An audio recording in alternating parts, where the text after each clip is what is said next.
Okay, so today I'm going to be talking about something that I think most photographers think about, and they try to figure out a way to maybe make a little extra money with their camera.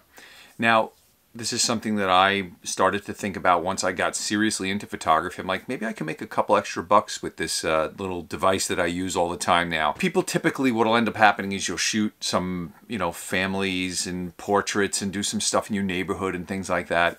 And then maybe you'll decide, maybe I want to go into family portraiture, or, who knows, maybe you post something online and maybe somebody reaches out to you and asks you to use an image and you don't know what to what to charge for something like that.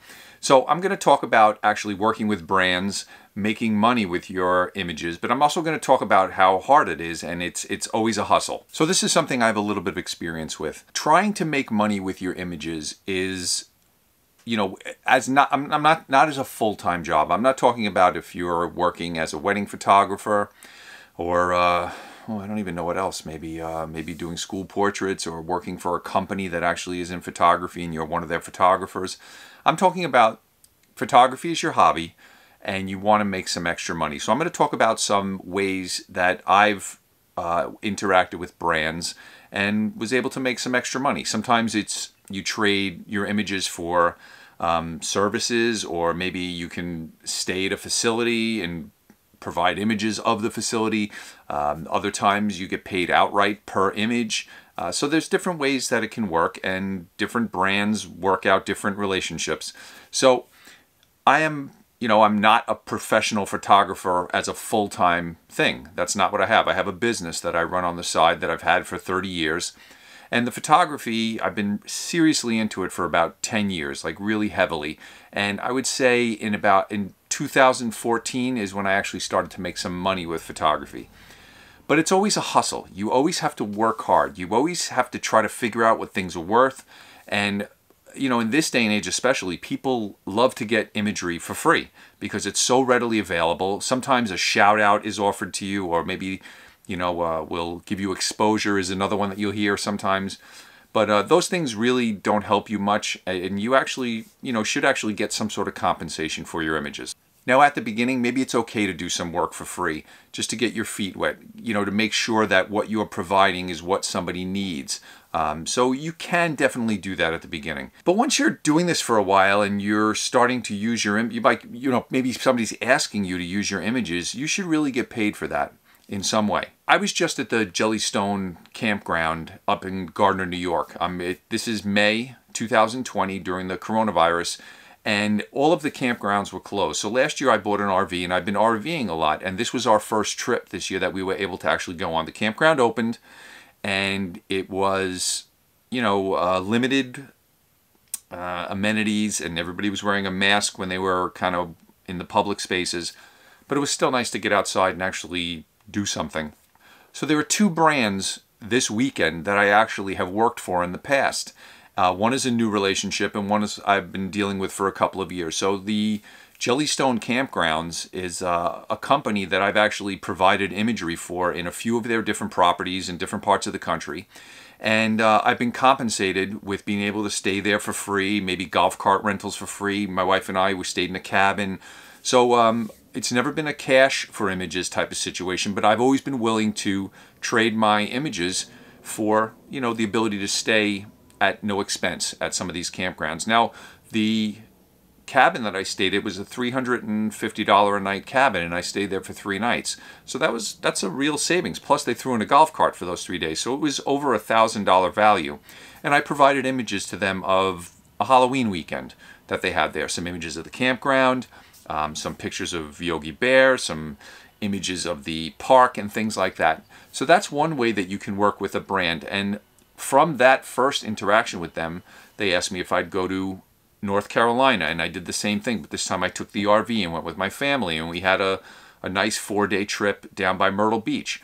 So, and it didn't cost me anything. So those are ways that you can trade your services. You can try to sell your images, which Eric and I have done, and really the most lucrative way that we ever did it was in the coffee table book. We provided all the imagery for 2 coffee table books, and they were professionally made and, published and the whole thing. And that was really, really great. You're taking a chance. Are your images, we weren't paid for it. We were equal partners in a project.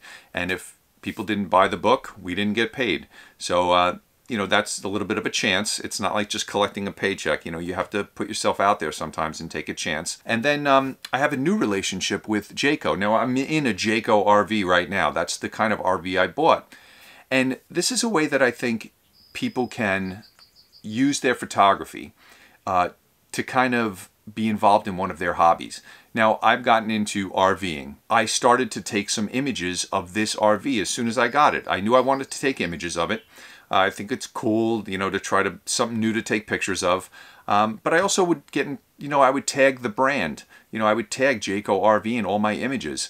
And, I got involved in camping forums and things like that and put my images out there. And you never know who's going to, see your images, or maybe somebody sees your images and recommends you to somebody. And that's what actually happened to me. My friend Jeremy, who is a blogger and podcaster, and for his podcast called the RV Atlas, he's also a photographer that's interested in Disney. So we had these common things in common now.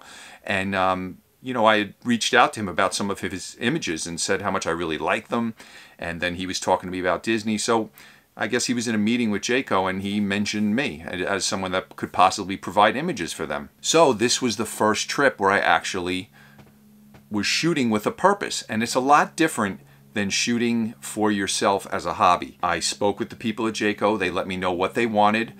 They wanted a certain amount of images, and they wanted a certain type of images. They wanted lifestyle images of families, enjoying the camping experience near one of their RVs, or images of their RVs, in campgrounds. So that's what I tried to provide over this last couple of days. And I'm dropping images in here as we go. And, so this is another way to work with brands. Now this, I'll be paid per image, for the ones that they are interested in. But there's something I want to say about doing this kind of work. It's freelancing, and you have to be able to handle the pressure of providing something. I signed an agreement with Jayco that when I go camping, I'm going to provide them with X amount of images every time, and I'll be compensated a certain amount for those images. So now the pressure's on me to make sure I provide what they need. So you have to have confidence in whatever you're going to, provide for someone. If you're going to be a wedding photographer, you better make sure you know how to shoot weddings, or portraits, the same thing. I'm actually providing images of what is going to be my family enjoying the camping experience with a Jayco RV. What does that mean? That's up to me. They're leaving that up to me. They're giving me some guidelines, but I have to use my creativity. So it's a great challenge for me as a photographer. I really like that. And it's shooting with a purpose. And it's a lot different than, just setting my camera up and seeing what I can get.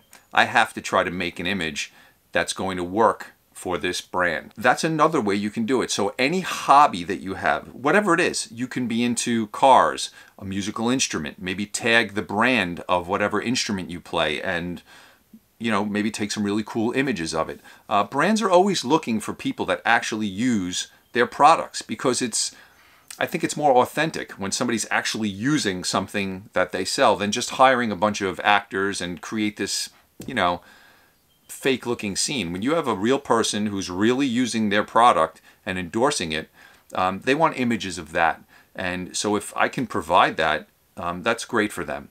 So whatever it is you're interested in, fishing, I'm sure there's tons of gear that goes with that. RV industry, there's plenty of things. There's, all sorts of accessories and grills. Properties, like the Jellystone that I was talking about, or maybe hotel brands. Maybe you offer some really cool images of certain hotels. There is a little bit of pressure with this type of photography, but if you like a challenge and you want to get better at something, you got to push yourself a little bit. And there's always fear, when you have to get on a conference call with somebody at an actual company and talk to them about selling yourself. It's the next step in your growth as a photographer. It's not about just posting some images and having all your friends comment on them and say, wow, this is great. These images that I'm going to provide for them are going to show up somewhere. I don't even know where they're going to be.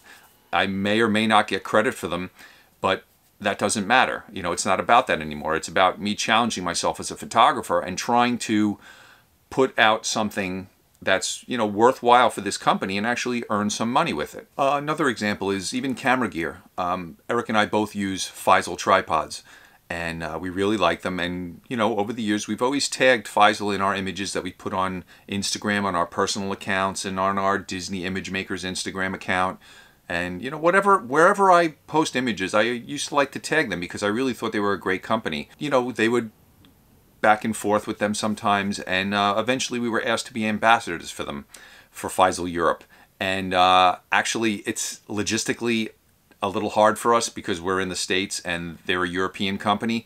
But the fact that they reached out to us and were willing to work with us, that would have been great. You know, it just wasn't going to work for us.